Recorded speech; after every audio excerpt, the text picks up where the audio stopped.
আসসালামু আলাইকুম। অবিরাম বাংলা সংবাদে সবাইকে স্বাগত জানাচ্ছি আসিফুর রহমান সাগর। শুরুতেই সংবাদ শিরোনাম। সরকার পদত্যাগের এক দফা দাবিতে আজ সারা দেশে সর্বাত্মক অসহযোগ আন্দোলন।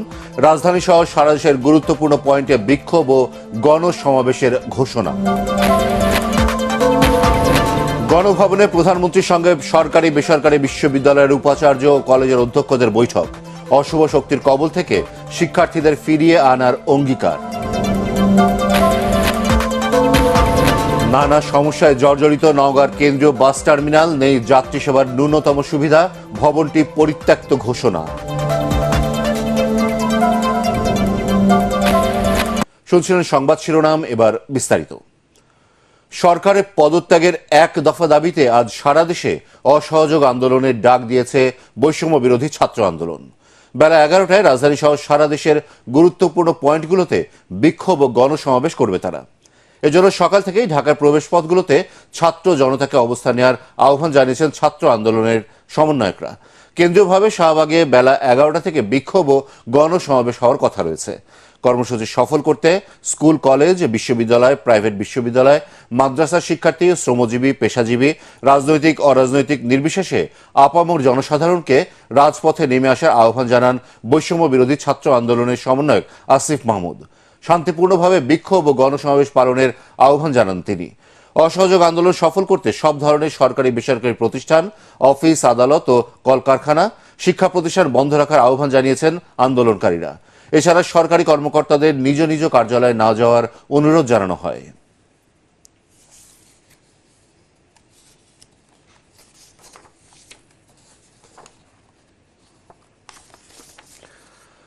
এই মুহূর্তে রাজধানীর শাহবাগ এলাকায় আছেন সহকর্মী শারফুল আলম। সেখানকার খবর জানতে আমরা এখন সরাসরি চলে যাচ্ছি তার কাছে। শারফুল, আন্দোলনের প্রভাব কেমন দেখছেন রাজধানীতে? দেখুন, বৈষম্য বিরোধী ছাত্র আন্দোলনের যে কর্মসূচি ছিল সেই কর্মসূচি অনুযায়ী কিন্তু শাহবাগে সকাল 11টার সময় তাদের জড়ো হওয়ার কথা। আমরা সকাল থেকে দেখতে পেয়েছি যে শাহবাগের বিভিন্ন পয়েন্টে কিন্তু শিক্ষার্থীরা আস্তে আস্তে জড়ো হওয়া শুরু করেছেন। তারা বলছেন যে যেহেতু আমাদের সময়সূচি 11টা দিয়ে আছে, 11টার সময় আমরা আমাদের কর্মসূচি শুরু করব। এই মুহূর্তে যদি শাহবাগের পরিস্থিতিটা একটু বলি আপনাদেরকে, আজকে আপনারা জানেন যে সরকারি অফিস আদালত সব খোলা। তারপরেও শিক্ষার্থীদের যে আন্দোলন, সেই আন্দোলনের কারণে পরিবহন আমরা দেখতে পাচ্ছি গণপরিবহনের সংখ্যা অনেক কমে গেছে। রাস্তায় মানুষের উপস্থিতিটা অনেকই কম। শুধুমাত্র যারা চাকরি করছেন অথবা যাদের জরুরি প্রয়োজন রয়েছে তাদেরকে আমরা দেখতে পাচ্ছি যে তারা রাস্তা বেরিয়েছেন, তারা তাদের নিজ নিজ গন্তব্যস্থলে যাচ্ছেন এবং কর্মস্থলে তাদেরকে দেখা যাচ্ছে। এই মুহূর্তে আমি শাহবাগে আছি। আপনারা জানেন যে শাহবাগে বেশ কয়েকটি গুরুত্বপূর্ণ স্থাপনা রয়েছে, দুটি হাসপাতাল রয়েছে, ঢাকা বিশ্ববিদ্যালয়ের মতো শিক্ষা প্রতিষ্ঠান এখানে রয়েছে।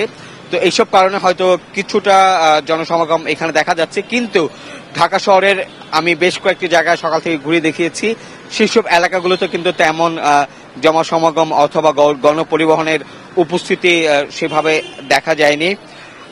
আমরা দেখছি যে অন্যান্য দিনের মতো আজকেও কিন্তু শাহবাগের ঢাকা বিশ্ববিদ্যালয়ের যে প্রবেশদ্বারটি রয়েছে সেখানে প্রবেশ করতে গিয়ে কিন্তু যারা ভিতরে প্রবেশ করার চেষ্টা করছেন ঢাকা বিশ্ববিদ্যালয় এলাকায়, প্রত্যেককে কিন্তু নিরাপদ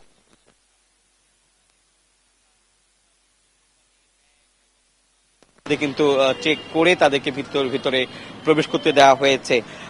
এছাড়াও আমাদের যে সহকর্মীরা বিভিন্ন পয়েন্টে রয়েছেন তারাও জানিয়েছেন যে ঢাকা শহরে বিভিন্ন জায়গায় কিন্তু আস্তে আস্তে কোটা বিরোধী, বৈষম্য বিরোধী যে ছাত্র আন্দোলন, সেই ছাত্র আন্দোলনের কর্মসূচিতে অংশগ্রহণের জন্য শিক্ষার্থীরা বিভিন্ন জায়গায় জড়ো হয়েছেন। তারা ঢাকা শহরের যে গুরুত্বপূর্ণ স্থাপনাগুলো, যে গুরুত্বপূর্ণ পয়েন্টগুলোতে আগে থেকে সময় নির্ধারণ করে দিয়ে বলেছিলেন যে তারা সেখানে আজকে জড়ো হবেন, সেই সব জায়গাগুলোতে কিন্তু তারা আস্তে আস্তে জড়ো হওয়া শুরু করেছেন। যেহেতু তাদের সমাবেশের থেকে ঘোষণা ছিল যে 11টা থেকে তারা তাদের এই কর্মসূচিটি আজকে শুরু করবেন, সেই মোতাবেক কিন্তু 11টা থেকে তাদের যে কর্মসূচিটি শুরু হওয়ার কথা সেটি কিন্তু তারা শুরু করতে চান এবং সেইভাবে কিন্তু তারা প্রস্তুতি নিয়েছেন বলে আমাদেরকে বিভিন্ন সূত্র থেকে জানানো হয়েছিল। সাগর, এই ছিল আমার কাছে। আপনাকে ধন্যবাদ। শাহবাগ থেকে জানাচ্ছিলেন শারফুল আলম। বৈষম্য বিরোধী ছাত্র আন্দোলনের অসহযোগ কর্মসূচির প্রথম দিনে যাত্রাবাড়ির ঢাকা চট্টগ্রাম মহাসড়কে অনেকটা শান্ত পরিস্থিতি বিরাজ করছে। তবে রাস্তায় গণপরিবহন না থাকায় দুর্ভোগে পড়েছেন কর্মস্থলে যাওয়া সাধারণ মানুষ। রিকশা, সিএনজি ও ব্যাটারি চালিত অটোরিকশায় করে যেভাবে পাচ্ছেন কর্মস্থলে যাওয়ার চেষ্টা করছেন। তবে এখন পর্যন্ত এই এলাকায় আন্দোলনকারী শিক্ষার্থীদের রাস্তায় নামতে দেখা যায়নি। আইন শৃঙ্খলা বাহিনীর উপস্থিতি অনেকটাই কম। একই সাথে আওয়ামী লীগের পাল্টা কর্মসূচি থাকায় মানুষের মধ্যে উদ্বেগ উৎকণ্ঠা বিরাজ করছে।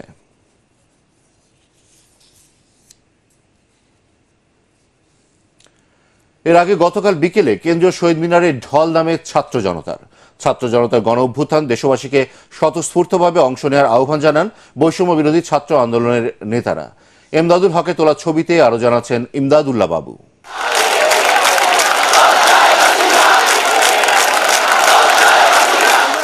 বৈরী আবহাওয়া উপেক্ষা করে ঢাকা বিশ্ববিদ্যালয়ের কেন্দ্রীয় শহীদ মিনার এলাকায় জড়ো হতে থাকেন ছাত্র জনতা। শ্রাবণের ঝিরিঝিরি বৃষ্টির মধ্যেই বিভিন্ন প্লাকার্ড আর ব্যানার নিয়ে বিক্ষোভ করতে থাকেন তারা।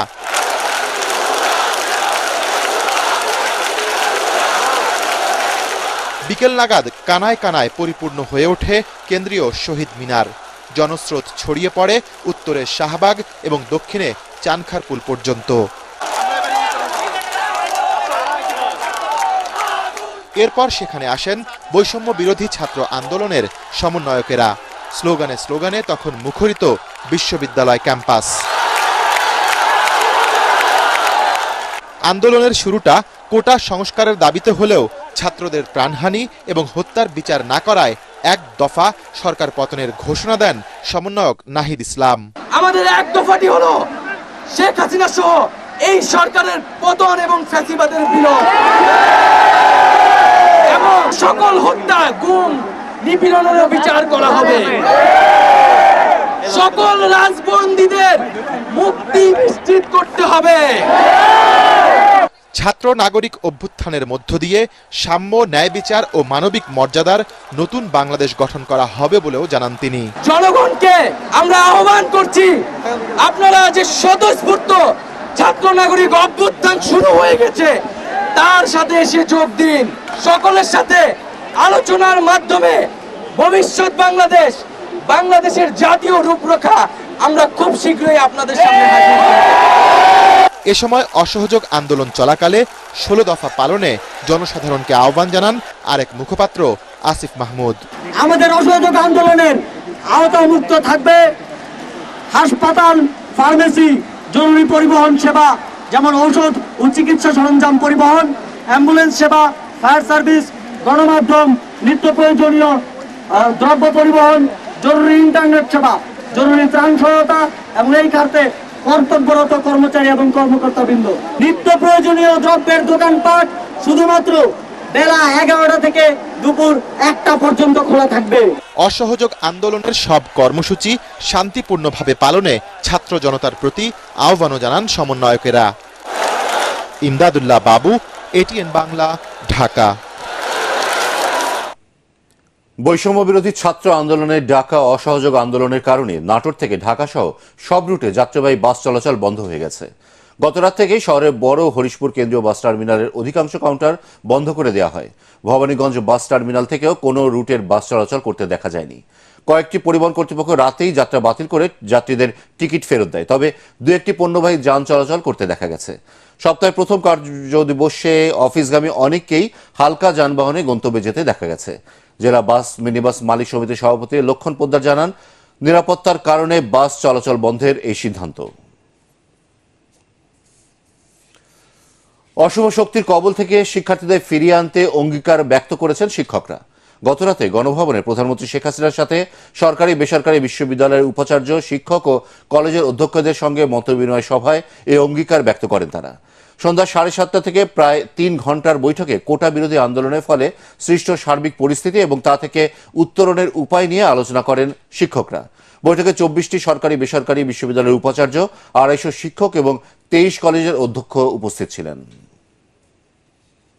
2013 সালে অগ্নিসন্ত্রাস প্রায় 3000 মানুষ, অনেক সাধারণ মানুষও আগুনে পুড়িয়ে তাদের হত্যা করা হয়। সেই 27 জন পুলিশ এবং তাছাড়া রেল, লঞ্চ, গাড়ি, প্রায় ৩,৮০০ মতো গাড়ি, বাস, সরকারি অফিস, ভূমি অফিস জ্বালিয়ে পুড়িয়ে ছারখার করা হয়। তখনও এত লাশ টানতে হয়। 2013 থেকে 2015 এই ধরনের তাণ্ডব চলতে থাকে। আজকে উন্নয়নশীল দেশ হিসেবে আমরা মর্যাদা অর্জন করেছি। বাংলাদেশকে এগিয়ে নিয়ে যাব, সারা বিশ্বব্যাপী মর্যাদাপূর্ণ করব, সেটা কিন্তু আমরা সফলভাবে করতে পেরেছিলাম। যে বাংলাদেশ একসময় দুর্ভিক্ষের দেশ, ঝড় জলোচ্ছ্বাসের দেশ বলে মানুষ করুণা করত, সেই বাংলাদেশ বিশ্বে উন্নয়নের রোল মডেল হিসেবে মর্যাদা পেয়েছিল। আপনারা নিশ্চয়ই যারা বিদেশে যান সেটুকু আপনারা কিন্তু অন্তত তফাৎটা বুঝতে পারেন। শিক্ষার্থীদের সব দাবি মেনে নেওয়া হয়েছে মন্তব্য করে অসহযোগ আন্দোলন থেকে তাদের সরে আসার আহ্বান জানিয়েছেন স্বরাষ্ট্রমন্ত্রী আসাদুজ্জামান খান কামাল। গত রাতে সচিবালয়ে আইন শৃঙ্খলা রক্ষাকারী বাহিনীর প্রধানদের সাথে বৈঠক শেষে এই আহ্বান জানান তিনি। এ সময় ঢাকা, গাজীপুর, নারায়ণগঞ্জ ও নরসিংদীতে ভোর 6টা থেকে রাত 9টা পর্যন্ত পরবর্তী নির্দেশ না দেওয়া পর্যন্ত কারফিউ শিথিল থাকবে বলেও জানান স্বরাষ্ট্রমন্ত্রী। এ সময় সাংবাদিকদের প্রশ্নের জবাবে মন্ত্রী জানান, শিশুদের ঢাল হিসেবে ব্যবহার করে তৃতীয় পক্ষ নাশকতা করেছে।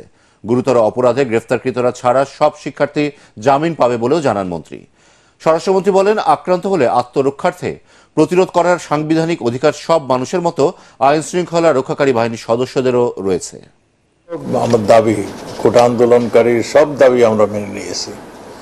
যেগুলি তাদের দাবি ছিল সব দাবি কোর্ট এবং আমাদের থেকে মানা হয়ে গিয়েছে। তারা যা যা পরবর্তী দাবিগুলি করেছিল পুলিশের বিচারের আওতায় আনার সেও আমরা করেছি। আমার মনে হয় এখন সময় আসছে আমাদের প্রিয় ছাত্র ভাইরে, তারা যেহেতু তাদের আর কোনো দাবি অবশিষ্ট নেই, তারা আন্দোলন থেকে তারা তাদের স্ব ক্ষেত্রে চলে যাবেন, এটাই আমরা আশা করি। চলমান সহিংসতার প্রতিবাদে আজ ঢাকা সহ দেশের সকল মহানগর ও জেলার প্রতিটি ওয়ার্ডে কর্মী জমায়েতের কর্মসূচি দিয়েছে আওয়ামী লীগ।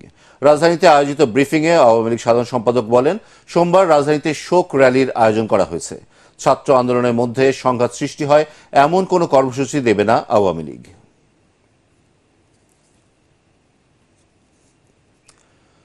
নানা সমস্যায় জর্জরিত নওগাঁর কেন্দ্রীয় বাস টার্মিনাল। এটি নির্মিত হওয়ার পর থেকে এখন পর্যন্ত উন্নয়ন তো দূরের কথা, সংস্কারও হয়নি। নেই যাত্রী সেবার ন্যূনতম সুবিধা।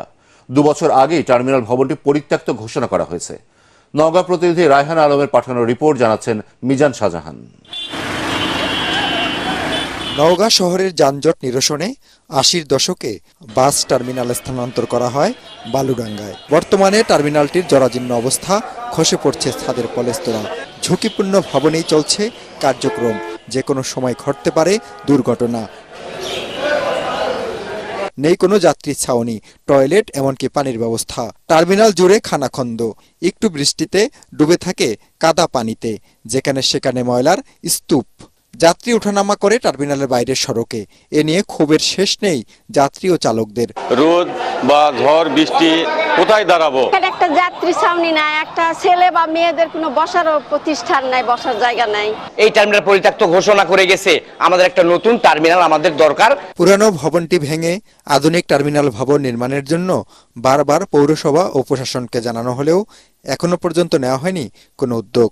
পৌরসভা বা ঊর্ধ্বতম মহলে এই টার্মিনালটা নতুন আধুনিক টার্মিনাল করার জন্য তাদেরকে অবগত করা হয়, বারবার আমাদেরকে আসক্ত করা হয়, কিন্তু সেইভাবে কোনো ফলাফল আমরা পাই নাই। তবে আধুনিক টার্মিনাল নির্মাণে দ্রুত কাজ শুরু করা হবে বলে জানান পৌরসভার প্যানেল মেয়র।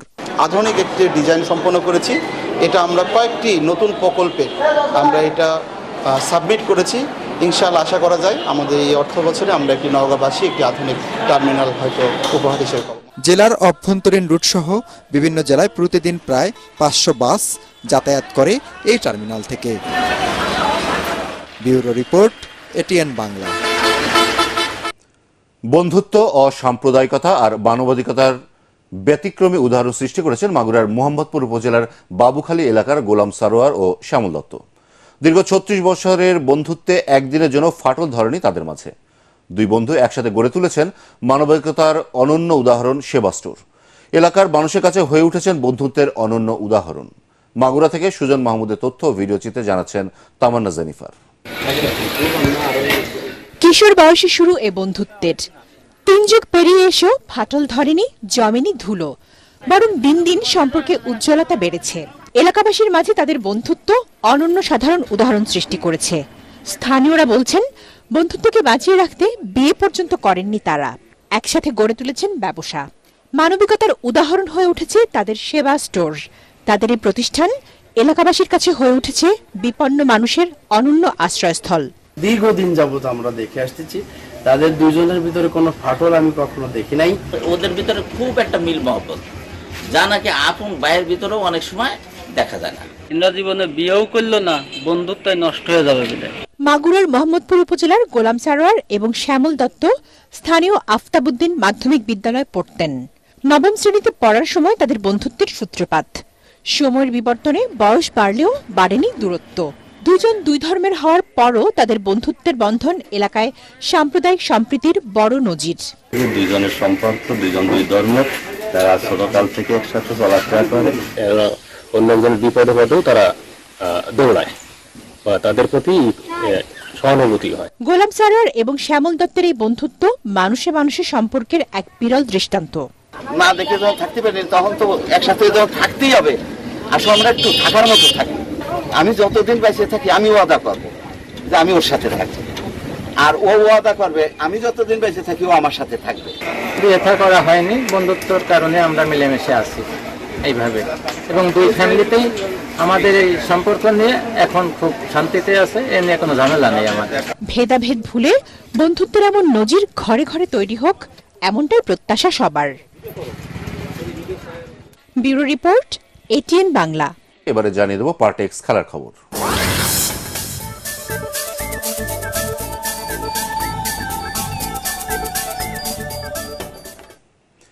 মৌসুমে প্রথম এল ক্লাসিকোতে রিয়াল মাদ্রিদকে 2-1 গোলে হারিয়েছে বার্সেলোনা। যুক্তরাষ্ট্রে প্রাক মৌসুম প্রীতি ফুটবলে খেলার 7 মিনিটেই এগিয়ে যাওয়ার সুযোগ পায় কাতালানরা, তবে পাও ভিক্টরের হেড ফিরিয়ে দেন গোলরক্ষক থিবো কর্তোয়া।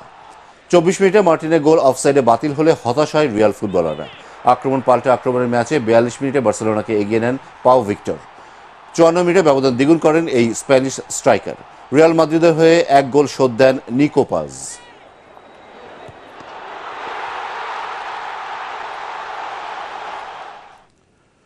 টেনিস এককে স্বর্ণপদক জিতে ইতিহাস গড়েছেন চীনের ঝেং কিনওয়েন।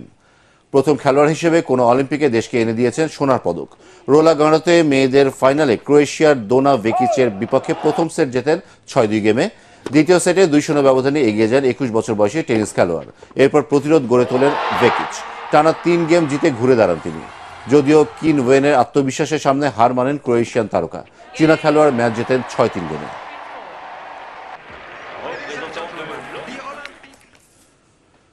শেষ করার আগে সংবাদ শিরোনাম আরও একবার। সরকার পদত্যাগের 1 দফা দাবিতে আজ সারা দেশে সর্বাত্মক অসহযোগ আন্দোলন। রাজধানী সহ সারা দেশের গুরুত্বপূর্ণ পয়েন্টে বিক্ষোভ ও গণসমাবেশের ঘোষণা। গণভবনে প্রধানমন্ত্রীর সঙ্গে সরকারি বেসরকারি বিশ্ববিদ্যালয়ের উপাচার্য কলেজের অধ্যক্ষদের বৈঠক। অশুভ শক্তির কবল থেকে শিক্ষার্থীদের ফিরিয়ে আনার অঙ্গীকার।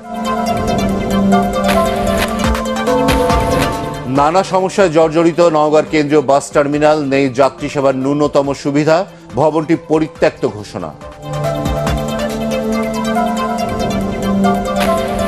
পরবর্তী সংবাদ দেখার আমন্ত্রণ জানিয়ে এখনকার মতো শেষ করছি। এটিএন বাংলা সংবাদ ইউটিউবে দেখতে ব্রাউজ করুন youtube/ATN Bangla News।